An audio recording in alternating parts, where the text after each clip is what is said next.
ये पंखा बंद कर देना।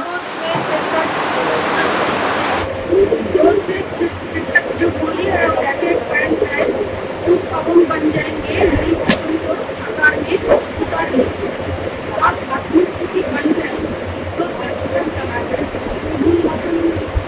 है मूल वतन, मूल वतन माने परम धाम, जहाँ आत्माएं अपने मूल वतन में मूल रूप में रहती है।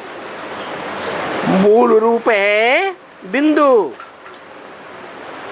आत्माएं वहां बिंदु रूप में रहती हैं, माने मूल रूप में रहती हैं। आत्माओं का एक है मूल रूप, एक है सूक्ष्म रूप, सूक्ष्म शरीर, और दूसरा है स्थूल शरीर। आत्मा के 3 रूप हैं। जब मूल रूप में होती है तो वहां कोई सुख दुख नहीं है, शांति ही शांति। और जब सूक्ष्म शरीर में है तो सूक्ष्म में सुख दुख का आभास होता है, स्थूल शरीर से कोई आभास नहीं होता। जैसे हम रात में सपना देखते हैं, दुखी होते हैं, कभी सपने में बहुत सुखी हो जाते हैं, परंतु जगने में पता चलता है ये तो सब झूठा है, सच्चाई नहीं है। ऐसे ही ये सूक्ष्म शरीर, और ये सूक्ष्म शरीर दूसरे दूसरे धर्म की आत्माओं को मिलता है,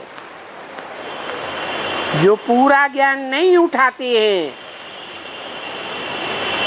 कर्म अकर्म विकर्म की पूरी गति को नहीं समझ पाती है।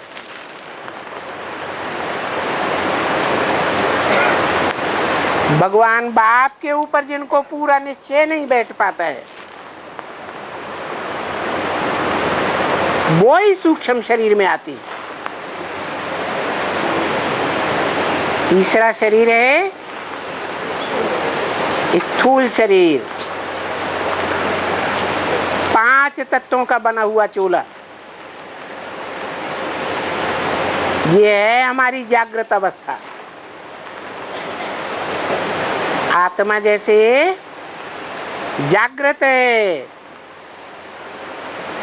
सब कुछ देखती सुनती समझती है इंद्रियों से।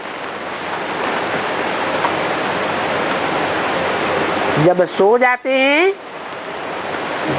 तो मनसा सूक्ष्म स्टेज में भटकती है। ऐसे नहीं कि शरीर से बाहर मन बुद्धि चली जाती है, स्टेज सूक्ष्म हो जाती है। तो मूल वतन आत्मा का वो मूल रूप है, जहाँ ना आत्मा सुख भोगती है न दुख भोगती है, क्योंकि सुख दुख का भोगना इंद्रियों के साथ होता है। वहाँ न सूक्ष्म इंद्रियां हैं न स्थूल इंद्रियां हैं, इसलिए वहाँ सुख दुख नहीं होता, शांति ही शांति। जैसे हम गहरी नींद में चले जाते हैं तो शांत आत्मा हो जाती है, सारी थकान उतर जाती है। ऐसे ही ये 84 जन्मों की जो थकान है, इंद्रियों से जो 84 जन्म सुख भोगा है, वो थकान उतारने के लिए आत्मा परम धाम में जाकर के मूल रूप में स्थायी हो जाती है। अनेक जन्मों की थकान उतर जाती है और फिर से फ्रेश होकर के इस सृष्टि रूपी रंगमंच पर काम पार्ट बजाने के लिए आ जाती है। और